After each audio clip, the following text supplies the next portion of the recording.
জামাত ইসলামের সংগ্রামী secretary general সাবেক এমপি মিয়া গোলাম পরওয়ার।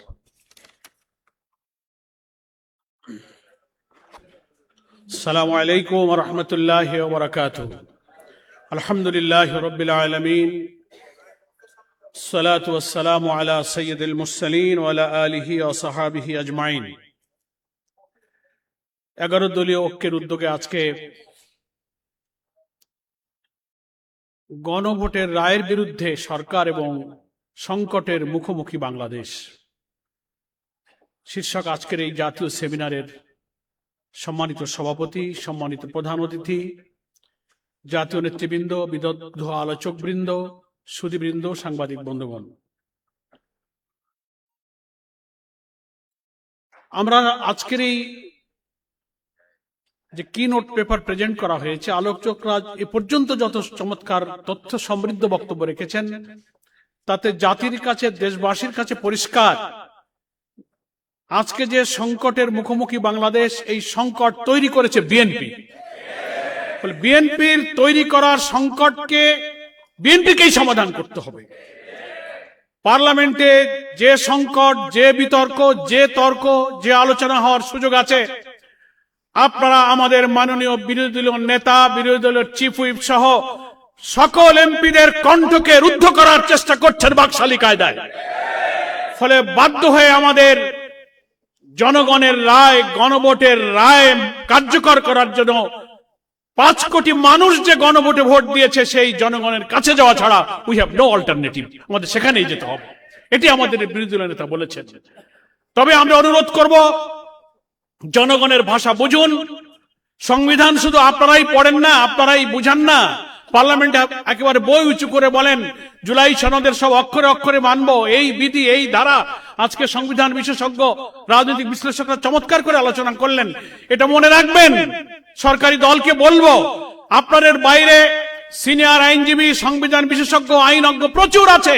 সেমিনার, গোল টেবিলের আলোচনার দিকে নজর দিন। আপনাদের বাইরে আছে এক বিরাট বাংলাদেশ, সেই বাংলাদেশ বলছে আপনাদের এখন রিয়ালাইজ করার সময় হয়েছে।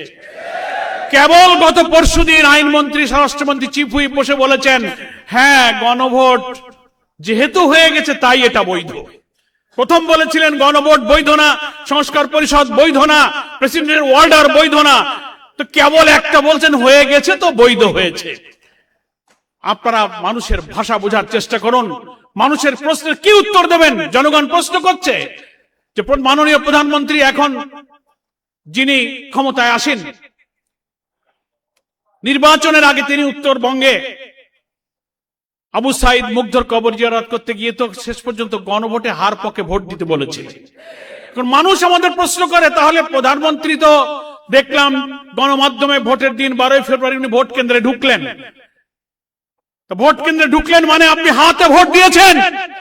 যদি তা দিয়ে থাকেন, হাতে ভোট দেওয়ার অর্থ হলো 84টি সংস্কারের বিষয়ে, 47টি সাংবিধানিক সংস্কারের বিষয়ে আপনি হাতে ভোট দিয়েছেন, যে হাতে কোনো নোট অফ ডিসেন্ট ছিল না। আপনার আইনমন্ত্রী, আপনার চিফ হুইপ যারা কথা বলছেন, হাতে যদি ভোট দিয়ে থাকেন তার অর্থ হলো আপনি সমস্ত সংস্কারকে মেনে নিয়েছেন। তা যদি মেনে নেন, তাহলে আপনি তার বিরুদ্ধে এখন কথা বলেন, ওটাকে অবৈধ বলেন, ওটা বেআইনি বলেন, তাহলে কি আপনি আপনার দেওয়া ভোটকে অস্বীকার করবেন? আত্মপরিচয়কে আপনি ভুলে যাবেন, আপনি নিজের সিদ্ধান্তকে ইগনোর করবেন। আর তা যদি না হয়, তাহলে আরেকটা পথ আছে, পার্লামেন্টে আপনাকে এসে বলতে হবে যে না, আমি হাতে ভোট দেইনি। জাতির কাছে সত্য স্বীকার করুন। পরিশেষে আমি বলতে চাই, যেহেতু আমাদের আসল নেতৃবৃন্দ পার্লামেন্টে যারা লড়াই করছেন, আর অনেক জাতীয় নেতৃবৃন্দ বক্তব্য রাখবেন, আমি এইটা বলে শেষ করতে চাই যে সামান্য জিনিস, এখনো ক্ষমতার 5 বছরের অনেক দিন বাকি। শুরুতেই আপনি যে সংকট তৈরি করেছেন তা না করলে ইতিহাসের বড় শিক্ষা হলো ইতিহাস থেকে কেউ শিক্ষা নেয় না। আপনাদেরকে সেই শিক্ষা নিতে হবে। তা না হলে যারা এই কর্তৃত্ববাদী ফ্যাসিবাদী শাসনের দিকে দেশকে নিয়ে গিয়েছিল, তার পরিণতি থেকে আপনাদেরকে শিক্ষা নিতে হবে। জাতির সামনে এখন জ্বালানি সংকট, এখন হামের সংকট, দ্রব্যমূল্য, রেমিটেন্স কিভাবে কমছে। ক্ষমতায় এসে 1.5 মাস পরেননি, 42,000 কোটি টাকার মতো ব্যাংক থেকে আপনারা লোন করেছেন। সব জায়গায় আপনারা হাত দিচ্ছেন, অমুককে সরাও, অমুককে পাল্টা, অমুককে রিজাইন করো। আপনার অবস্থা দেখে মনে হয় সেই কর্তৃত্ববাদী ফ্যাসিবাদের দিকে আপনি ধাবিত হয়েছেন।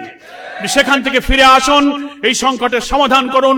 আজকে 11 দলীয় ঐক্যের এই জাতীয় সেমিনার আয়োজনের এটাই উদ্দেশ্য যে এই সেমিনারে যত বিদগ্ধ আলোচক যে মেসেজ দিলেন, আপনি কেবল বলেছেন হ্যাঁ গণভোট যেহেতু হয়েছে তাই বৈধ, তো এখন বলুন সংস্কার পরিষদ যেহেতু প্রেসিডেন্সিয়াল অর্ডার হয়েছে এটাও বৈধ, পরিষদের বৈঠক ডাকুন এবং জুলাই সনদকে বাস্তবায়ন করুন। সকলকে ধন্যবাদ।